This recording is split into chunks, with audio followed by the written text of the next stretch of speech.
Thank you, Jesus, for this wonderful day, Panginoon. Muli, Panginoon, because God, binigyan niyo naman kami, Panginoon, ng pagkakataon, Lord God, magkaroon, Panginoon, na oras para sa inyo lamang, Lord God, araw para sa inyo lamang, Panginoon, kapahingahan, Panginoon, sa piling niyo, Lord God. Lord, sa oras na to, kayo lamang, Panginoon, yung tinataas namin, Lord God, at wala nang iba. Lord God, and as we talk about your word, Panginoon, sa oras ito, Panginoon, I pray, Lord God, na ay yung banal na Espiritu, Panginoon, kumilos, Lord God, sa oras na ito, Panginoon. Lord God, sa inyo lamang namin ibinabalik lahat ng papulit pasasalamat. In Jesus' name we pray. Amen. Ayan. Praise God po. Ayan po, so this month po, again, ang ating theme is all about submission. Ayan. So, kamusta po ang word natin? Amen? Sa buwan na ito na nais iparating ng Panginoon sa bawat isa. Ayan. Paano po ba natin ito nilalakaran na lang. Kaya namubulol ako. Nilalakaran. Amen? Sa season natin ngayon. Amen? Big word, di po ba? Submission. Ayan. So, mula nung Sunday, ayan, napag-usapan na natin ito from Sister Micah and maging sa mga kila Pastora Grace. Ayan. Sobrang, for me po, ang word ng submission is sobrang deep. Amen? Madali lang po siyang sabihin, pero napakahirap gawin. Amen? So, lalo na sa nature natin bilang isang tao. Amen? Na nagkakaroon tayo ng moment sa buhay natin na kahit tayo, alam natin na we should submit, pero nahihirapan tayo. Amen? So, ewan ko kung ako lang. And, ayun po, for this Sunday Bites po, I would like to share po yung all about discipline when it comes to submission. Amen? Na kailangan nating baguhin sa sarili natin to submit. Amen? To be submissive. So, ayan, ito po yung tanong ko sa bawat isa. Ayan, how can we initiate submission and discipline ourselves to carry it out? Amen? Para malakaran natin. Hindi ko alam yung term, basta yun. Ayan. Isa papamuhay. Na isa papamuhay. Yun. Thank you po. Thank you po, tita. So, paano ba natin ito lalakaran? Ganun na lang. Ayan. And ano yung pumipigil sa atin to submit? Amen? So, mababasa natin yung sa 1 Peter 1:13 to 16. Ayan, samahan niyo po. Pasensya na po, hindi po ako nakagawa ng PowerPoint for the poet. Ayan, so samahan niyo po ako sa 1 Peter chapter 1. Yan. Verses. Yan, 1 Peter. Ayaw mag-search sa akin. Wait lang po. Ayan, 1 Peter 1:13. Yan. 13 to 16 po. Ayan. Therefore, with minds that are alert and fully sober, set your hope on the grace to be brought to you when Jesus Christ is revealed at His coming. As obedient children, do not conform to the evil desires you had when you lived in ignorance. 15. But just as He who called you is holy, so be holy in all you do. 16. For it is written, be holy because I am holy. Amen po ba? So, ayan. So, sa verse na to, ayan, nasabi po na as He is holy, we should be holy. Amen? So, ang hirap. Kasi, this world, amen, alam naman po natin na yung mundong to punong-puno ng kasalanan. Amen? Na tayo mismo, sa sarili natin, nadidistract tayo. Maraming distractions. And yung mga distractions na yun, yun yung nagiging hindrance sa atin para maging submissive. Para mag-submit tayo sa mga nakakataas. Amen? Sa mga nakakataas na si Lord mismo yung nag-upo doon, yung naglagay doon. Nakakataas, hindi lang sa authorities when it comes sa mga, ayan, for example, government officials, ayan. So, na nandito sa mundong to na nabubuhay, amen, kailangan nating sumunod na sinabi din sa atin, na in-instruct sa atin na kailangan natin sundin yun, yung mga yun, kasi yun yung mas makakabuti para sa atin. And si Lord yung nagbigay nun. Example na lang dyan is mga magulang natin, amen. Minsan tayo akala natin, pag pinagbabawalan tayo ng magulang natin, kontrabida sila. Amen. Ngayon na nandito na ako sa age na to, na-realize ko na lahat pala ng pinapangaral sa atin ng mga magulang natin is para talaga sa ikabubuti natin. Tayong mga kabataan sumasakay loob natin kapag napagsasabihan tayo na, for example na lang, ako, no, stricto kasi parents ko, may outing, ganyan, hindi ako pinapayagan. Bakit? Kasi nag-aalala sila sa akin na baka mahawa ko, amen, ng environment ko sa labas na baka pilitin ako uminom, magbisyo, ganyan, mahawa ko sa mga ganun na hindi makakabuti para sa akin. Yan. For example na lang po, na dun sa dati kong school, di ko na sasabihin yung school, na yung mga estudyante dun is nagmumura, ganyan. So, dahil araw-araw ko sila nakakasama, parang pati ako, nagiging words of expression ko na yung pagmumura. Na minsan, nasampal ako ng tatay ko. Kasi nagulat ako, tapos yung words na lumabas sa akin is mura, and hindi maganda. O parang sa akin wala lang yun. Pero parang syempre, nilang magulang, sa nakakarinig, hindi magandang word. And nung nasampal ako ng realidad, ng magulang ko, nagising ako na, ay, na-observe ko na pala yung hindi dapat. So, sa mga ganun lang na simple, mga bagay na hindi natin pagsunod na napapasama tayo. Amen po ba? Sabi dito, as obedient children, ayan. So, ulit-ulit siyang naririnig natin ngayon, amen, dahil nga, ang word natin is submission. As obedient children, do not conform to the evil desires you had when you lived in ignorance. So, pag naging, yun, yung mga pagpapasang, hirap magtagal. Yung mga hindi natin pinapansin or hindi ini-ignore natin, amen, ng mga bagay is napapasama tayo, amen. So, we should respect and submit dun sa mga authorities na iniluklok ng Panginoon sa buhay natin. Maging sa mga magulang natin, amen, at dito sa church, sa ministry, amen, sa mga pastors natin, elders, ayan. So, we should be submissive. Amen. So, sa atin, parang nature natin bilang tao yung yung pride. Amen. Yung parang, ba't ako susunod? Hindi na, tama ako, nasa tama ako. But, we should submit in a respectful way. Kung mali man sila, amen, respect pa din natin kasi sila yung niluklok ng Panginoon na yun, sa posisyon na yun. Amen. So, ayun po, discipline. First po, ano ba yung importance nun ng pagiging discipline natin when it comes to submission? Bakit importante? The discipline of submission means having the willingness to voluntarily submit, amen, to Christ and also to others in authority. Yan, yung nasabi ko po kanina. Amen. We should respect kung ano man yung mga, kung ano man yung ipinapagawa sa atin. Amen? Kasi, para sa ikabubuti po natin. And, eto po, we make a commitment and resolve to yield our will, amen, our minds and our body for God's purpose. So we can better hear, receive, and obey His word. Amen? So, in this way po, mas nasusunod natin yung will ng Panginoon sa buhay natin. Amen? To respect. Amen? So, it is a call to submit and a discipline because it takes effort. So, kailangan ng effort yan. Hindi ka po naging submissive ka. Kailangan bigyan mo ng effort yan. Amen? Hindi lang porket sinabi mo na, sumunod ako. Yun na yun. Hindi din.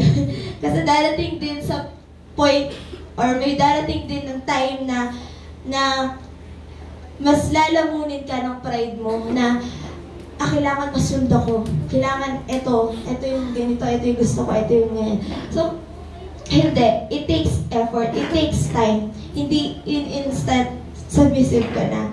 Even though we are not required to do so, amen? When we are submitting to others, we are also submitting and serving Christ as our Lord. Amen? So, while you are submitting to others, you are also, amen, submitting and serving Christ as your Lord. Amen? So, basahin po natin yung Colossians. Sundan nyo na lang po. Colossians 3:23 to 24. Ayan, basahin po natin. Colossians 3:23 24. Ayan. Whatever you do, work at with all your heart, as working for the Lord, not for human masters, since you know that you will receive an inheritance from the Lord as a reward. It is the Lord Christ you are serving. Amen? So whatever you do, yan, siya na po ang nagsabi, work at it with all your heart as working for the Lord, not for human masters.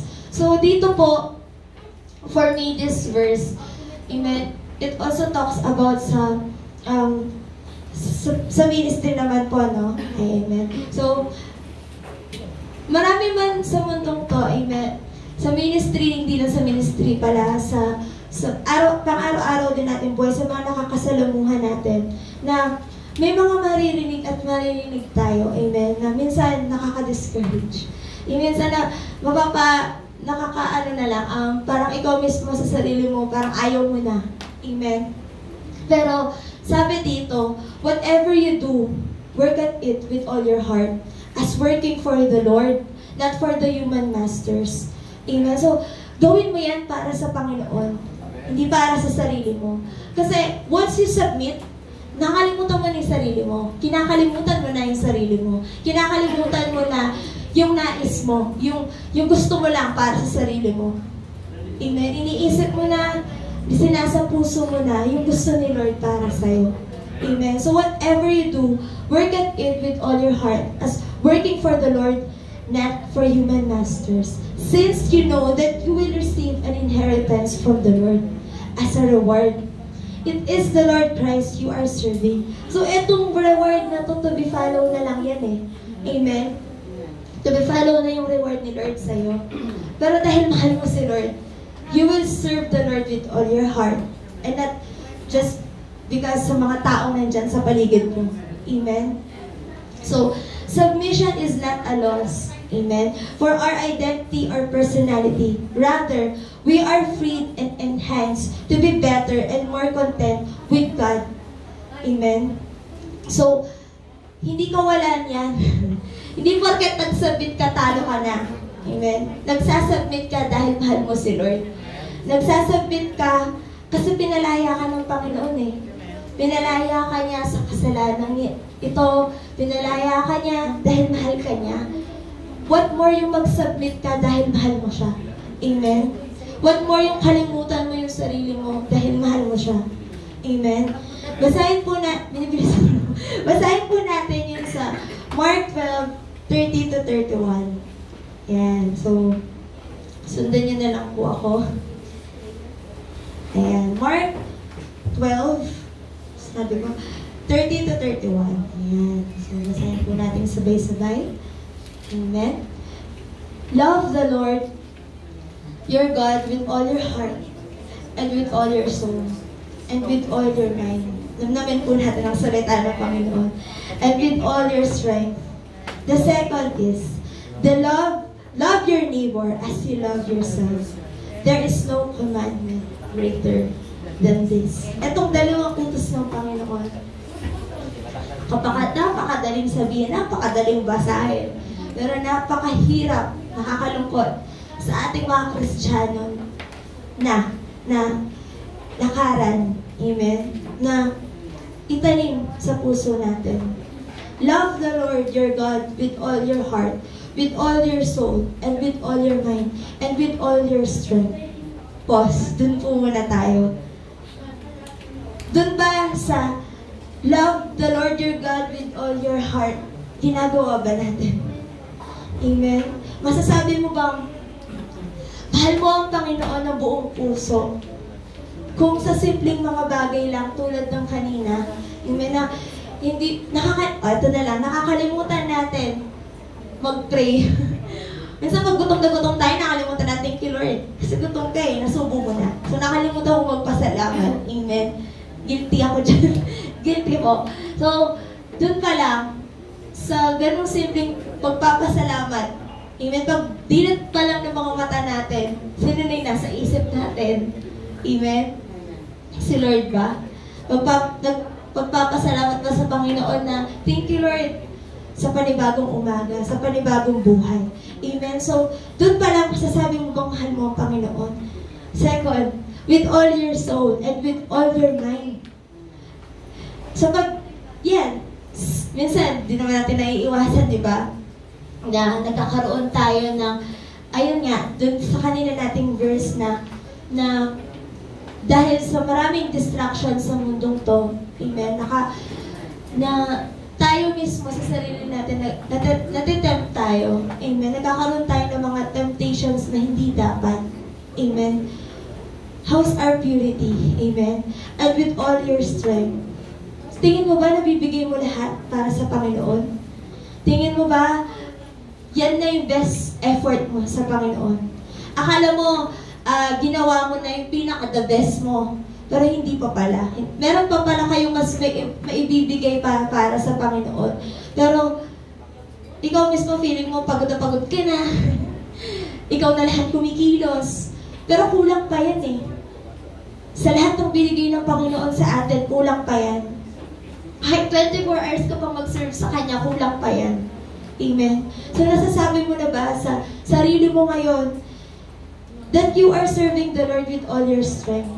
Amen. Second, love your neighbor as you love yourself. There is no commandment greater than this. Amen. So, forgiveness, ayan. Amen. Pagmamahal sa kapwa natin. For example na lang dyan is pag-share ng word. Amen.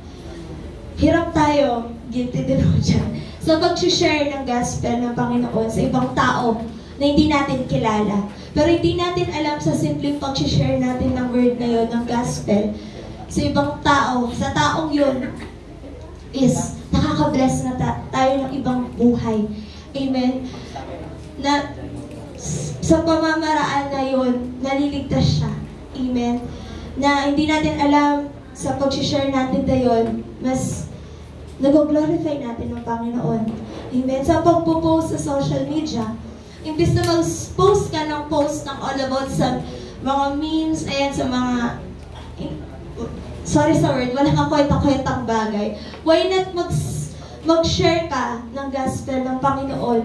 Mag-share ka ng memes na makakatulong. Amen. Para mag-like or maging daan ka ng liwanag sa ibang tao.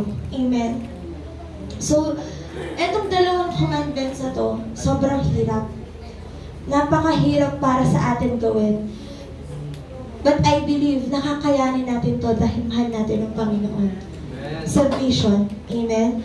So, tatapusin ko na po, bibilisan ko na po ng konti. Ayan. So, second is, the discipline of submission helps or enable us to receive Jesus, not just as a Savior, but as Lord. So, we are receiving His work in ourselves and in doing, becoming His workers in others. Tulad po ng nabanggit ko po kanina. Amen. So, ayan. Submission comes before obedience. So, bago tayo makapag-obey sa Panginoon, we need to submit. Amen. We cannot surrender to Christ until we have submitted to His Lordship. Amen. So, hindi ka makakapag-obey totally sa Panginoon. Hindi mo masasabing nag-obey ka na totally ka nag-obey sa Panginoon unless you submit. Unless you learn how to submit. Amen. Basahin po natin yung Mark 8:34. And Mark 8:34. Ayan. Then he called the crowd to him along with his disciples and said, Whoever wants to be my disciple must deny themselves and take up their cross and follow me. Amen. Submission. Amen. Christ calls us to take up the cross and deny ourselves. This is an extreme discipleship. A call that is to cancel out our own will. Amen. So we can submit to His. Deny ourselves. Kalimutan mo na yung kalimutan mo na yung dating ikaw. And magpabago ka sa Panginoon. Amen? Basahin natin muli. Then He called the crowd to Him along with His disciples and said, "Whoever wants to be my disciple must deny themselves and take up their cross and follow me." Are you willing to deny yourselves right now for the Lord and take up your cross and follow Him? Submission. Amen? It is against our will, di ba? Na minsan, Lord, hindi ko pa kayang bitawan itong bagay na to kasi ganito, ganyan. Ang dami nating reasons. Ang dami nating dahilan. Paano pag si Lord yung nag-reason out sa'yo? Pag nag-pray ka, nag-reason out sa'yo, kasi ganito, ganyan eh. Diba? Ikaw lumagat doon. Siyempre, ang sakit. Paano pa kaya si Lord, diba? Si Lord siya dapat palagi yung number one sa puso natin. Hindi yung sarili nating desires. Amen? Yes, para sa atin, deserve natin to. Yes, we deserve this. Narinig natin, deserve ko to, deserve ko naman to. Diba? Pero, sa deservance na gusto mo para sa sarili mo, minsan hindi na yung nakaka-glorify sa Panginoon. Amen? Better is to be in Christ and to follow His ways. When we deny ourselves, amen, we are liberating ourselves from misdirected ways to His way and from temporary. Temporary lang yan eh. Amen?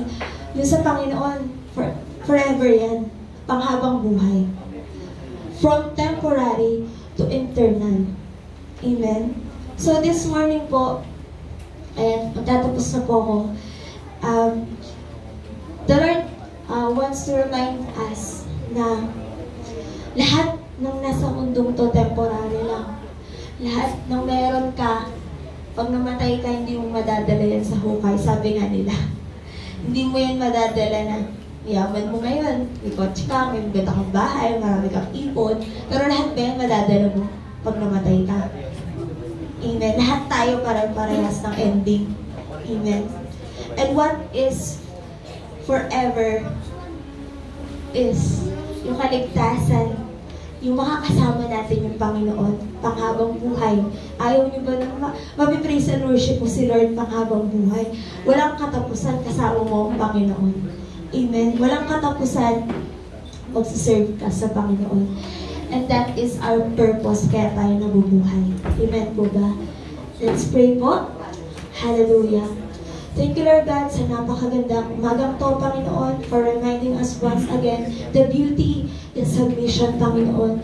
Maraming salamat, Lord God, na, Panginoon, sa salita na to, Panginoon, muli, Panginoon, na ipaalala niyo sa bawat isa, Lord God, na dapat, Panginoon, kung ano dapat, Panginoon, yung sinusunod namin, Lord God, sa buhay na to, Panginoon, sa mundong to, Panginoon. And that is your will, that is your word, Panginoon. And I pray, Lord God, na hindi lang, Panginoon, sa buwan na to natatapos, Panginoon, yung word na submission, Panginoon, kundi, Panginoon, nalakaran namin ito, Lord God, sa buhay namin, Lord God, hanggang sa makasama ka namin, Panginoon, na maisa puso namin ito, Panginoon, hindi lang to, Lord God, narinig namin, Lord God, at lumabas, Lord God, sa kabilang tenga namin, Panginoon, kundi, Panginoon, naitanim namin ito sa puso namin, Lord God. I pray, Lord God, na salita niyo, Panginoon, ang patuloy na maging kalakasan ng bawat isa, ang patuloy na maging gabay namin, Panginoon, sa distraction sa mundong ito, Panginoon. Lord, maraming salamat, Lord God, at patuloy ka namin ginaglorify, Lord God, itinataas, Panginoon, sa buhay namin, Lord God. Papupurihan ka, mapasalamatan ka. In Jesus' name we pray. Everybody say, Amen and Amen.